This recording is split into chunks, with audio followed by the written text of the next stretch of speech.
Het hoogste punt van het park is nog krek net hoger als de Tjerketoer van Burgum. Maar volle scheelt het net. Sollen wir noch höher? Wie hoch geht das?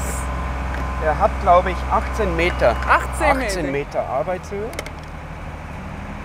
Oké. En de top van de bouw is nog niet eens bereikt. Ik sta hier op dit tijd op het tweede verdieping van de centrale toer. En op deze verdieping kunnen we dus op het tweede niveau naar buiten komen. Dat de mensen op verschillende kanten in de bemmen op kennen. En dan komt aanstonds hier nog een derde verdieping bovenop. Dat ze dan naar die allerhoogste dek kennen.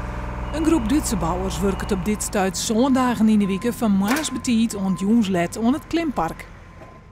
Das sieht dann alles so aus wie da drüben.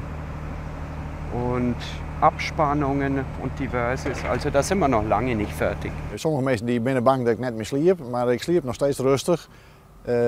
Ik ga onderwiels al leerd als ondernemer in 40 jaar van let die net op je haaien, want alles komt uiteindelijk wel klaar. Ook de verbouwing van het oude bedrijfspand kost het meer tijd dan eerst tocht. Vooral binnen moet nog een soort gebeuren. We zijn nu in het tweede restaurant en om je rug te gaan, daar komt de bowlingbaan. We kunnen direct onder het doek terugzien. Die is hartstikke klaar, we het vanmiddag opleveren. De barbecue ruimte aan de linkerhand. Het park moet wel in maaien jeppen, maar een correcte datum had bouwman nog net.